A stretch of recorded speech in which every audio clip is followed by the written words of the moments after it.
All right, so my shocks. Got a bunch of parts here. These are mirrors and 2 door handles.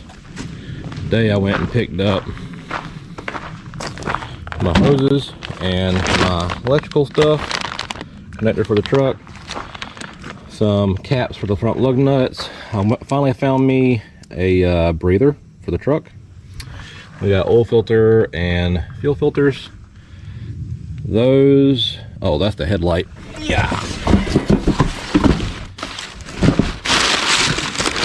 Headlight bezel, brand spanky new. I was also able to find the blocks that I needed and the bump stop that I needed today. 12 gallons of coolant, and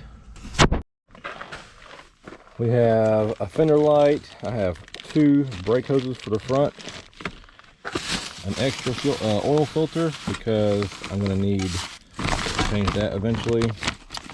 We have the front hood pieces, a chrome. Let's see, got another piece of the hood latch piece, chrome clamp. Something else is in here. Oh, another one of the rubber hood latch pieces. Don't judge my truck. It's a filthy mess right now. Obviously you've already seen the tires, I believe. But what I wanted to show you was what's in these giant boxes. This box is 8 foot long, and that is, what the fuck is that noise? And let's see here. We're gonna open these boxes up real quick.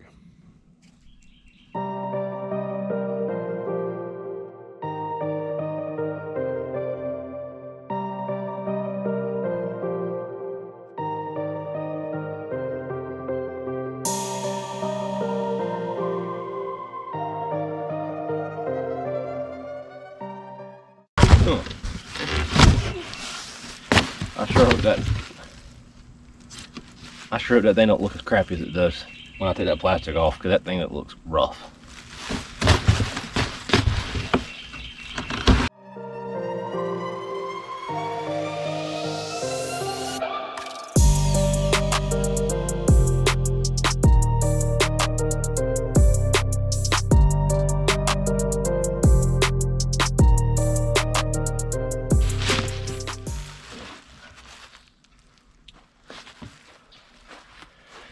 That actually don't look bad at all.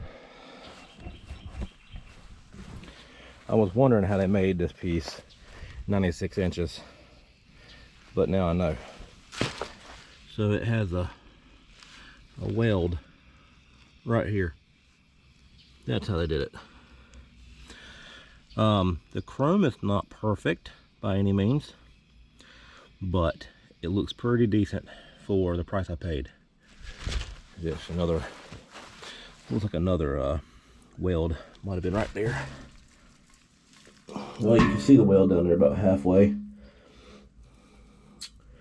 Yep. Ugh. That's shiny. Oh no. And nice. So this one right here is actually a little bit shorter than this one. So I'm not sure how I'm gonna do that, or I don't know what I'm gonna do about that just yet. I'm hoping that elbow right there is shorter than this elbow, which I believe it is, because it looks like it is in the box. It's a small box. My plan, well, let me open this first.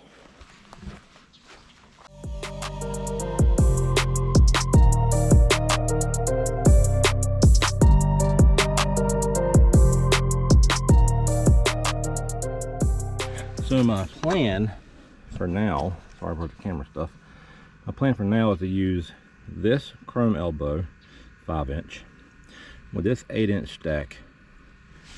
It's got a 5-inch down there where it necks down.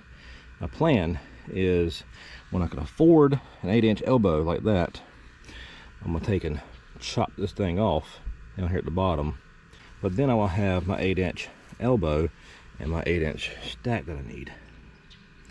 That's my plan anyhow. I think that'll work. Let's hope so. Because this elbow here was $160 or $180 for the 5-inch.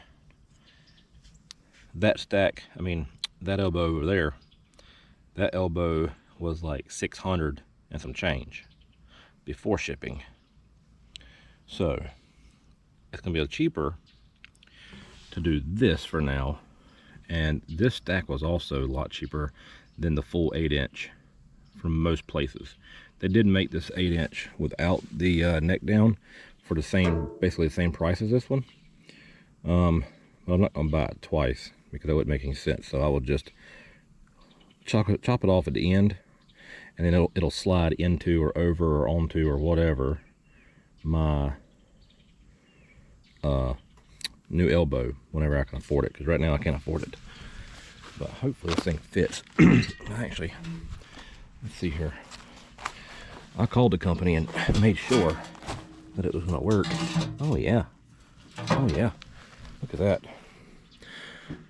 That thing's so big I can't get it all in the camera. All right, so that's what it's gonna look like on the passenger side.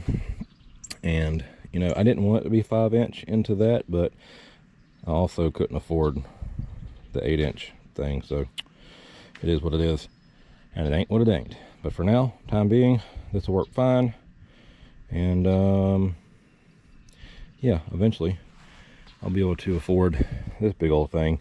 This one's all dinged up and stuff, so my plan was, once I finally get a new 8-inch elbow for the passenger side, I might swap this stack and put it on the passenger side, because then that means that big old dent would be on the inside, and then the outside of this one would be fine. So that would be on the outside of here, be inside, it'll hide that, and then I'll put that one on this side, on this elbow, and we'll have two good looking stacks, and I will just not worry about that little dent right there. But I need to get all the scrapes and scuffs off, but oh well, it's coming along. My leaf spring should be here Monday, hopefully. But anyway. All right, y'all. So today's the day. Today is the day that we put as much of this truck together as we can. I have gotten everything to put the truck together minus the passenger side, or sorry, driver's side leaf spring. But it will be here sometime later today. So I'm gonna focus on getting the oil pan on, get the leaf spring off on this side because it's kind of in the way. I need to do that first. That's what actually I'm gonna do first this morning. Get the leaf spring off, and then I'm gonna start on the oil pan, because once I get the oil pan done, I'm gonna start on the starter, because the starter has to come off. I'll show you that real quick. So the starter is right there. That nut right there is actually a stud, and that stud is messed up. It is a ground stud. Let me see if I can get y'all up in there. It's a ground stud, that one right there. As you can see, it goes in the back side of the starter. It comes up and it's bent. I don't know if it's broken or just stretched or what it's done. So I need to take the starter off and either repair it, replace it, something. I don't think I need a new starter. I think that's just a ground for it. But I will know more very shortly, because first things first, getting this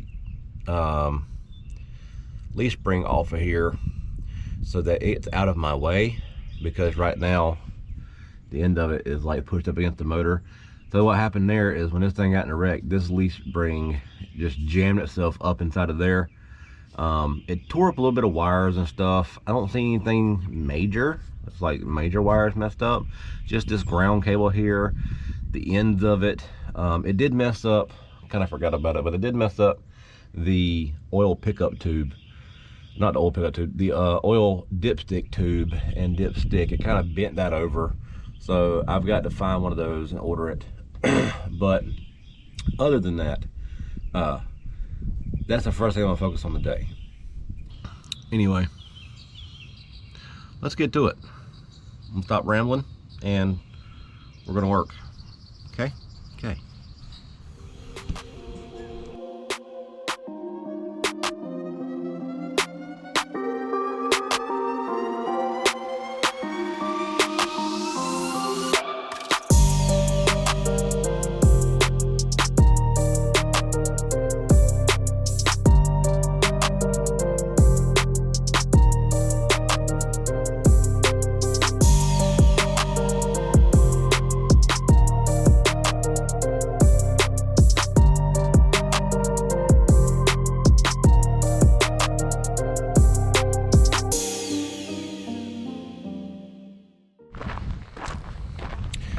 Okay, y'all, so I sort of forgot to record a few things, but it was nothing special.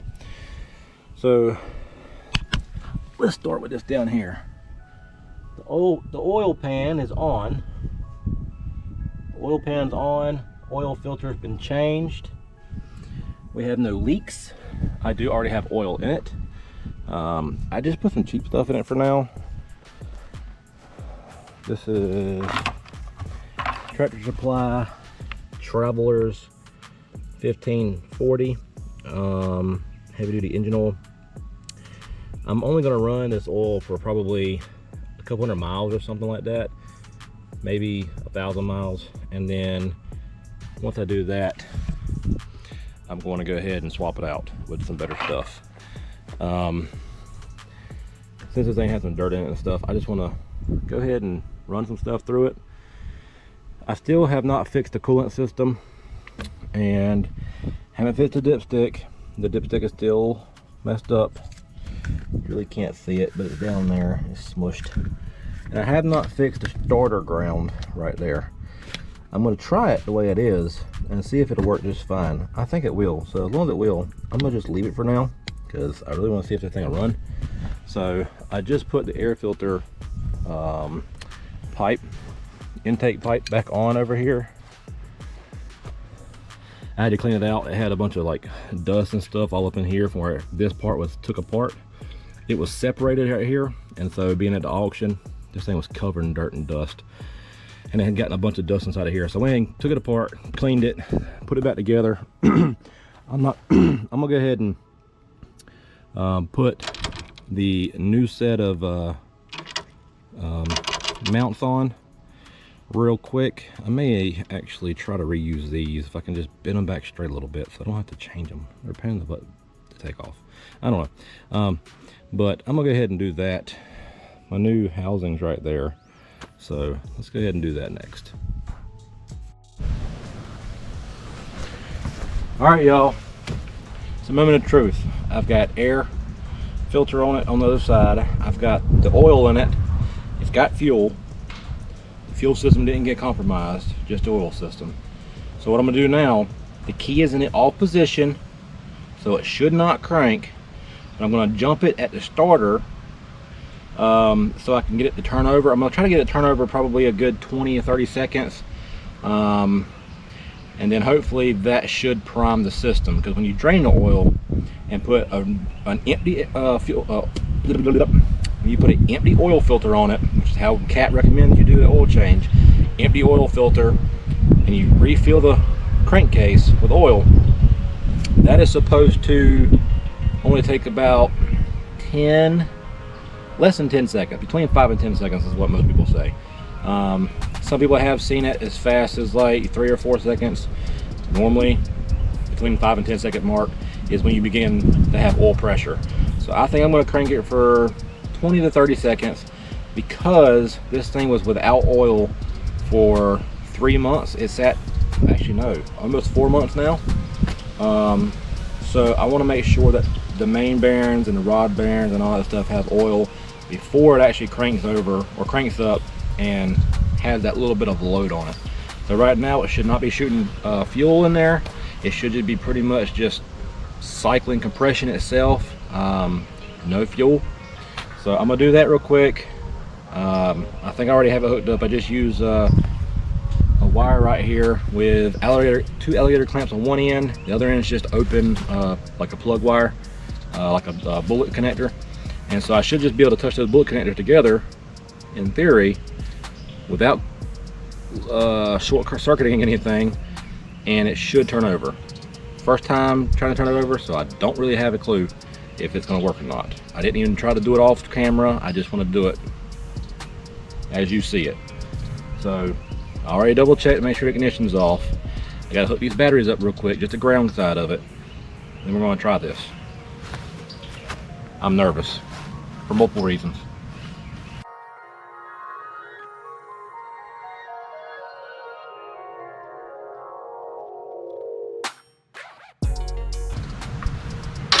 All right, the ground's hooked up. I'm nervous.